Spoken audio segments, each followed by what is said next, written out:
Well cricket with Ajit और Facebook page पे आप सभी लोगों का स्वागत है। आज हम बात करने वाले हैं आईसीसी के नए रूल जो आया है उसके बारे में, क्योंकि ये रूल इतना ज़्यादा महत्वपूर्ण है कि अब जो ओडीआई क्रिकेट है वो पूरी तरह से बदलने वाला है। क्योंकि आप लोग देखे होंगे कि आने वाले पिछले समय में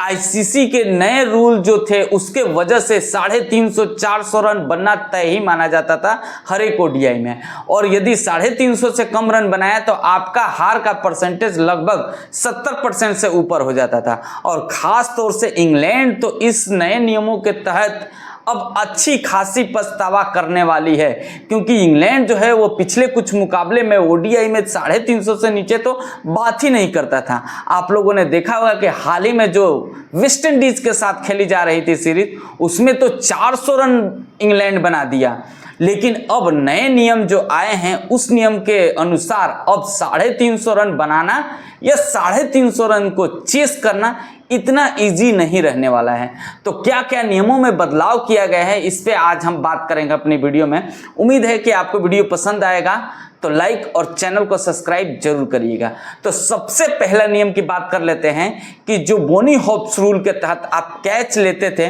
और उसको अंपायर आउट का डिसीजन में कन्वर्ट करते थे, वो अब हट गया है। इसका मतलब आपको क्या लग रहा है कि क्या जो सूर्य कुमार यादव ने कैच लिया था वर्ल्ड कप T20 में और उस कैच के बाद में मिलर आउट हो गए थे और भारत उस ट्रॉफी को जीत गया था, यानी T20 वर्ल्ड कप जीत गया था, उसमें क्या वो कैच लीगल था या अनलीगल था? तो मैं आपको बता दूं कि वो नए नियम आने के बावजूद भी वो लीगल ही था। लेकिन आखिर अनलीगल कैच कौन सा होता है और कौन से अनलीगल कैच को अब बैन कर दिया है, और नए नियमों के तहत यदि इस टाइप के कैच आप लेते हैं तो फिर बैट्समैन को नॉट आउट दिया जाएगा। तो मैं आपको बता दूं कि कई बार जो फील्डर होते थे वो कैच लेते टाइम बाउंड्री के अंदर जाते थे और फिर बॉल फेंकते थे और फिर वो बाउंड्री के अंदर ही बॉल फेंक देते थे, लेकिन उसको दोबारा कैच लेते टाइम में वो फिर से उछल जाते थे और फिर बाउंड्री के अंदर उस बॉल को फेंक करके और फिर बाउंड्री के अंदर आकर के कैच पकड़ते थे, और वो बोनी होप्स के रूल के तहत अंपायर उसे आउट देते थे। लेकिन अब नियमों में ये बदलाव किया गया है कि एक बार आप अंदर इन कर गए हैं तो आप उस कैच को दोबारा बाउंड्री के अंदर हवा में उछल करके फेंक करके और फिर कैच नहीं ले सकते हैं। यानी कि अब आप कैच बाउंड्री रो के पहले ही रोकेंगे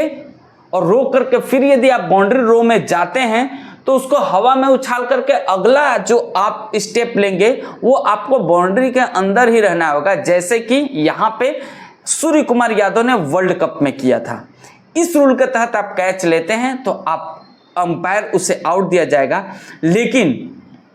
यही कैच आप 2-3 बार ऊपर बाउंड्री के अंदर ही रह करके इस कैच को आप लेते रहते हैं और फिर उछल उछल करके फेंकते रहते हैं तो उसको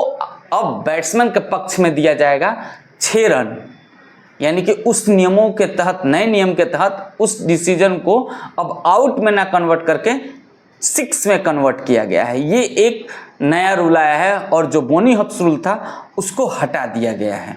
तो ये आप अब सावधान हो जाइएगा कि बाउंड्री के अंदर एक बार गए आप तो फिर कैच को कन्वर्ट करने के लिए एक ही अटेम्प्ट में आपको बाउंड्री के अंदर आना होगा। 2-3 अटेम्प्ट में आप उसको कैच को नहीं कर सकते हैं। पहला रूल। दूसरा रूल आया है, सबसे बड़ा रूल ये आया है और सबसे मैं मानता हूं कि बेहतर रूल आया है, वो आया है व्हाइट बॉल क्रिकेट में। देखिए, टेस्ट बॉल क्रिकेट से तो कोई छेड़छाड़ नहीं हो सकता है, क्योंकि जो टेस्ट बॉल क्रिकेट का रूल है ना वो अभी भी बेहतरीन है, लेकिन व्हाइट बॉल क्रिकेट में रूल्स बदलते रहते हैं। यही तो एक गेम है यार कि इसमें हम कई फॉर्मेट में खेलते हैं। आप फुटबॉल ले लो, टेनिस ले लो, ये सब एक ही तरीके से खेला जाता है, लेकिन क्रिकेट में T20 क्रिकेट, उसके बाद ODI cricket, test match cricket, तो एक ही खेल को हम कई फॉर्मेट में खेल करके इसको इंटरेस्टेड बनाते हैं। और वही इंटरेस्टेड बनाने के लिए आईसीसी ने अब एक और नया रूल ला दिया है व्हाइट बॉल क्रिकेट में।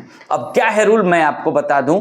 कि यहाँ पे 2 बॉल से क्रिकेट खेला जाता है, पूरा 50 ओवर क्रिकेट। जैसे कि आप पुराने नियमों में देखेंगे, लेकिन अब इसमें चेंजेस कर दिया गया है। क्योंकि दो बॉलों से क्रिकेट खेला जाता था तो ऑलमोस्ट बॉल केवल 25 ओवर ही पुराना रहता था, जिसके बाद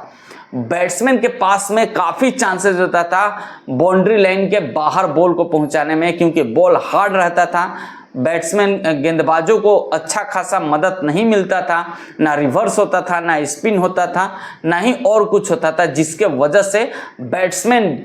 बड़ा बड़ा शॉटे मारता था और उसके वजह से ओडीआई क्रिकेट में 350, 400, 450 रन बनना ऑलमोस्ट पॉसिबल हो गया था लगभग 50% मैचेज में, और इससे कम बनाए तो आपका हार निश्चित ही माना जाता था। लेकिन अब नया नियम ये आ गया है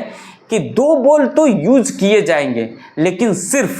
17 ओवर ही 2 बॉल पुराना होगा। उसके बाद में टीम को डिसाइड करना होगा कि अगला जो ओवर बच रहा है 16 ओवर, यानी 17 और 17 2 बॉल मिलाकर के 34 ओवर फेंका जाएगा, और 17 ओवर जैसे ही 1 बॉल पुरानी होगी फिर दोनों बॉल को कप्तान के हाथों में सौंपा जाएगा, फील्डिंग साइड के हाथों में, और वो डिसाइड करेंगे कि आने वाला जो 16 ओवर की बॉलिंग है वो कौन से बॉल पे फेंकेंगे आप। और इसमें बैट्समैन भी आकर के उसमें डिसाइड कराएगा कि इस बॉल से हम खेलना चाहते हैं, और इसके बाद 1 बॉल को मैच से बाहर कर दिया जाएगा। यानी कि 34 ओवर के बाद सिर्फ एक ही गेंद से पूरे मैच को खेला जाएगा 50 ओवर तक। यानी कि 17 ओवर पहले पुरानी बॉल रहेगी और उसके बाद 16 ओवर और वो बॉल पुरानी होगी, जिसके बाद अब फिर से जो रिवर्स स्विंग होगा वो खेल में आ जाएगा, जो स्पिन गेंदबाजी होगी वो खेल में आ जाएगा, और जो बड़े बड़े स्कोर बन रहे थे वो बड़ा बड़ा स्कोर बनना अब बंद हो जाएगा। साथ ही एक और नियम आ गया है, जैसा कि आईपीएल में भी आप लोगों ने देखा होगा कि बैट की मोटाई और बैट की लंबाई दोनों चेक हो रही है, और वो नियम अब आईसीसी ने अब इंटरनेशनल क्रिकेट में भी कर दिया है कि आपकी बैट की कितनी इंचेज मोटाई है उसको नापी जाएगी जब भी कोई नया बल्ला आप बदलेंगे या फिर कोई नया बल्ला लेकर के आप खेलने आएंगे।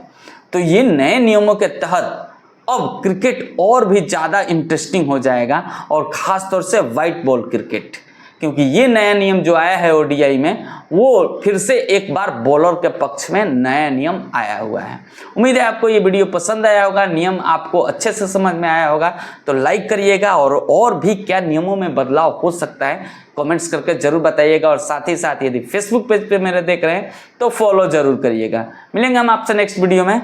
जय हिंद।